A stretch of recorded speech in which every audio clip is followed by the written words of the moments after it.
पत्री पूर्ण ना मिले। एक समय ऐसा आता है कि बेलपत्रियों को कीड़े खा जाते हैं, खंडित हो जाती है, सूख जाती है, बेलपत्री पूर्ण ना मिले।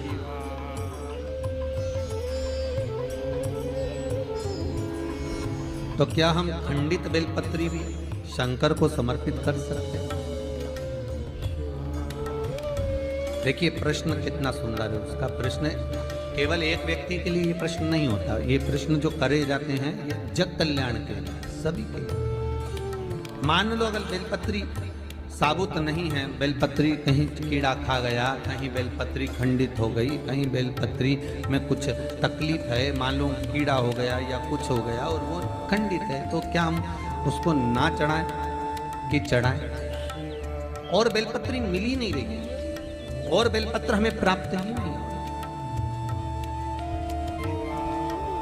ऐसी दशा में हम क्या कर सकते? तो शिव महापुराण की कथा कहती है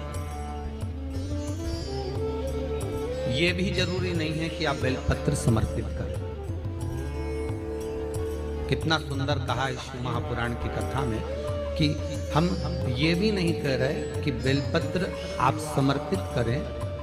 अगर बेलपत्र खंडित है, टूटी पड़ी है और आपके पास में नहीं है, तो शिव जी की चढ़ी हुई बेलपत्र को धोकर शंकर पर चढ़ा दें। उसने दूसरा प्रश्न लिखा, मान लो मंदिर में भी बेलपत्र नहीं हो तो? बहुत अच्छी प्रश्न है ये।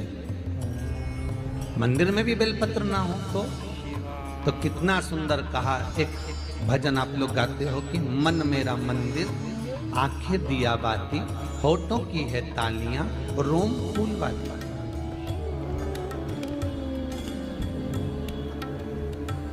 शिव महापुराण की कथा कहती है मान लो अगर ऐसे समय पर बेलपत्र नहीं है तो महाराज भगवान शंकर के शिवलिंग का दर्शन कर कर अपनी ये 3 उंगलियां शिव जी के शिवलिंग को समर्पित करो। कितनी उंगलियां?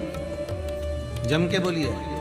3 उंगलियां शंकर के शिवलिंग को समर्पित करिए और बाबा से निवेदन करिए, इसको हमारा बेलपत्र का भाव मानकर आप स्वीकार करिए। ओम नमः शिवाय, श्री शिवाय नमस्तुभ्यम या मृत्युंजय का जाप करते हुए, गौरी शंकर का स्मरण करते हुए हाथ का स्पर्श कर कर बाबा को नमन करो, प्रणाम करो।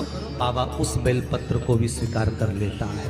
बाबा उस बेलपत्र, यहाँ तो कितना शिव महापुराण के अंतर्गत एक लिंग पुराण है। लिंग पुराण के अंतर्गत वर्णन आता है कि आप अगर आपके पास में शिवलिंग भी नहीं है, आप किसी नदी में स्नान कर रहे हो तो अपने अंगुष्ठ को आगे कर कर आप उस पर भी जल चढ़ा सकते हो। भगवान शंकर उसको स्वीकार करें।